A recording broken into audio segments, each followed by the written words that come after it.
Hello everyone, कैसे हैं आप लोग। आज हम लोग पढ़ने वाले हैं फर्स्ट फ्लाइट बुक से पोएम नंबर 1 जो कि चैप्टर 1 में है और उसका नाम है डस्ट ऑफ स्नो। ठीक है, और इसके राइटर है रॉबर्ट फ्रॉस्ट। तो आपको सबसे पहले पोएम का नाम और राइटर का नाम याद कर लेना है। ठीक है, चलिए स्टार्ट करते हैं। तो सबसे पहले डस्ट ऑफ स्नो का मीनिंग क्या होता है। तो डस्ट ऑफ स्नो का अगर मीनिंग हम सोचें तो इसका मतलब होता है टाइनी पार्टिकल्स ऑफ स्नो। ठीक है, बर्फ़ के छोटे छोटे टुकड़े। चलिए स्टार्ट करते हैं पोएम को। तो पोएम में लिखा हुआ है, the way a crow shook down on me the dust of snow from a hemlock tree। बोला गया कि जिस तरीके से एक कौआ shook down on me, shook down मतलब होता है शेक। ठीक है, मतलब हिला के गिरा देना।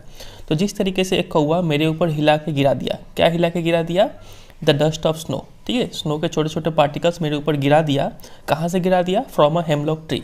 एक हेमलॉक ट्री के ऊपर से एक कौआ मेरे ऊपर डस्ट ऑफ स्नो गिरा दिया। अब हेमलॉक ट्री क्या होता है, तो यहाँ पे लिखा हुआ है अ पॉइजनस प्लांट या फिर tree with small white flowers. ठीक है, एक जहरीला प्लांट होता है, छोटे छोटे वाइट कलर के फूल होता है इसमें।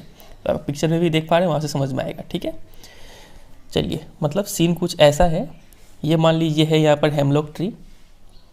ठीक है, ये उसके मान लीजिए ब्रांचेस है और यहाँ से हो सकता है कि लेखक यहाँ से जा रहे हो, रॉबर्ट फ्रॉस्ट यहाँ से जा रहे हो।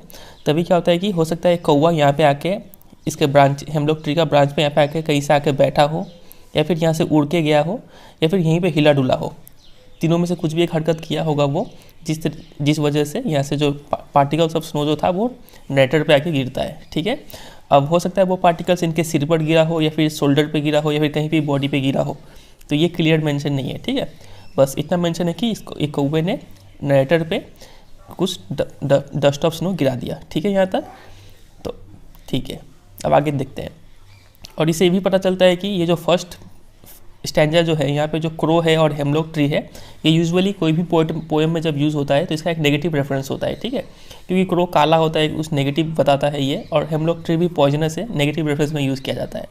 और इस फर्स्ट स्टैंजा में पोएट का मूड जो है वो काफ़ी सैड था। ठीक है, चलिए अब नेक्स्ट स्टैंजा में शिफ्ट करते हैं। तो कौवा का वो डस्ट ऑफ स्नो गिराने के बाद क्या होता है, has given my heart a change of mood. तो पोएट का जो मूड है वो चेंज हो जाता है। And saved some part of a day I had rued. तो उस दिन का कुछ हिस्सा पहले ही नेटर का मूड सैड था। ठीक है, काफ़ी बुरा बैड मूड में थे वो, लेकिन जैसे ही उस क्रो ने डस्ट ऑफ स्नो गिरा दिया उन पे, तब से उनका मूड क्या हो गया, चेंज हो गया। ठीक है, तो वही लिखा गया यहाँ पे, has given my heart a change of mood. उनका मूड चेंज हो जाता है। And saved some part of a day I had rude. Rude का मतलब होता है रिग्रेट। तो उस दिन लेखक रिग्रेट कर रहे थे कि आज का दिन बेकार चला गया, आज का दिन फालतू था। ठीक है, लेकिन कौवे का उस हरकत के बाद उनका जो था मूड चेंज हो गया, और उनका जो भी अब बचा हुआ दिन का समय है वो दिन अब वो अच्छे से यूटिलाइज़ कर पाएंगे। ठीक है, तो वो यहाँ पे बताया गया है। तो मतलब यहाँ पे जो ये डस्ट ऑफ स्नो है, इसका पॉजिटिव रेफरेंस में यूज़ किया गया है। ये जो नेटर का मूड है वो चेंज कर देता है, और क्रो और ये हेमलॉक ट्री ये सिग्निफाई करते हैं सैडनेस एंड ग्लूम। ठीक है, मतलब सैड। ठीक है, और इन लोगों का यूज़ नेगेटिव रेफरेंस में किया गया है। तो पोएट यहाँ पे बताना चाह रहे हैं कि कभी कभी ये देखिए, क्रो और हेमलॉक ट्री नेगेटिव चीज़ें भी आपके लाइफ में कुछ अच्छा चेंज करके चले जाती हैं। ठीक है, तो मतलब इस पोएम का थीम ही ये हो गया कि हमें लाइफ में हमेशा हर चीज़ जो आ रहा है उसको एक्सेप्ट करना चाहिए, भले ही वो पॉजिटिव हो या फिर नेगेटिव हो। क्योंकि एक कहावत है ना, जो होता है अच्छे के लिए होता है। तो वो यहाँ पे नेगेटिव चीज़ भी कभी कभी हमारे लाइफ में कुछ अच्छा करके चला जाता है। तो वही इस पोएम का मैसेज है, और यही है फिर ये पोएम। ठीक है, उम्मीद करते हैं आपको समझ में आया होगा। चलिए अब हम लोग देखेंगे इसका राइमिंग स्कीम क्या है।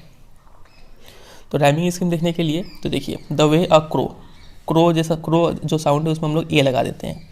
तो क्रो जैसा साउंड और कहाँ पे है, स्नो, तो यहाँ पे भी हो गया ए। और कहीं है क्रो जैसा साउंड, तो नहीं है, हार्ट, मूड, पार्ट, रूट, ये सब में नहीं है। अब आते हैं मी पे। मी को अगर हम बी लगा दें तो मी जैसा साउंड और कहाँ पे है, ट्री, तो ट्री में भी हो जाएगा बी। और कहीं है हार्ट, मूड, नहीं, अब मी जैसा साउंड नहीं है। अब आते हैं हार्ट पे। अगर हम हार्ट को सी लगा दें तो, और हार्ट जैसा कहाँ पे वर्ड है, मूड, पार्ट, ये रहा पार्ट में है, तो यहाँ पे सी लगा देते हैं। ठीक है, और मूड में अगर हम डी लगा दें तो मूड जैसा वर्ड और कहाँ पे है, रूट, ये रहा डी। तो राइमिंग स्कीम हो गया ए बी सी डी। ठीक है, ये हो गया राइमिंग स्कीम।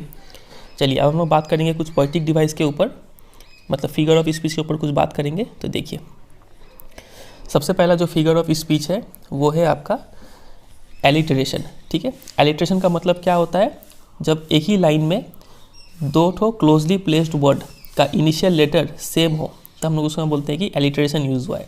जैसे कि यहाँ पे अगर आप देखें, सम, सेव्ड सम, तो यहाँ पे भी एस और एस एक ही लाइन में दोनों वर्ड सेम से बिगिन हो रहे हैं, सेम लेटर से बिगिन हो रहे हैं, तो यहाँ पे पोएटिक डिवाइस जो होगा वो होगा एलिटरेशन। ठीक है।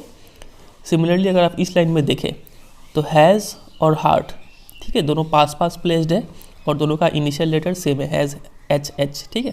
तो यहाँ पे भी पोएटिक डिवाइस जो हो गया वो हो गया एलिटरेशन।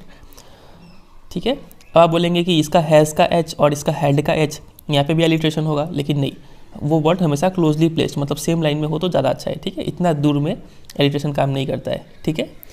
चलिए, पहला हो गया पोएटिक डिवाइस। अब हम लोग बात करेंगे दूसरे पोएटिक डिवाइस पे, जो कि है आपका इंजैममेंट। ठीक है। इंजैममेंट क्या होता है उसका आप ऐसे समझिए, ये देखिए फर्स्ट लाइन है और यहाँ पे सेकेंड लाइन शुरू हो जा रहा है। ठीक है।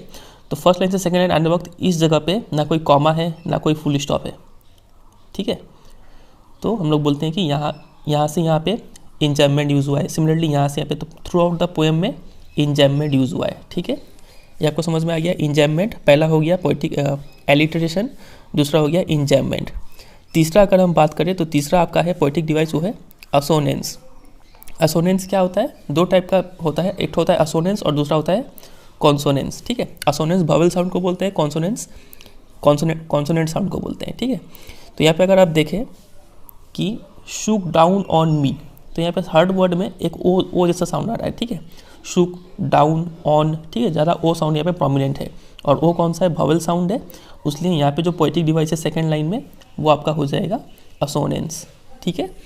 तो ये तीन यहाँ पे मेन पोएटिक डिवाइस हो गया। पहला हो गया एलिटरेशन, दूसरा हो गया इंजैममेंट और तीसरा हो गया असोनेंस। ठीक है।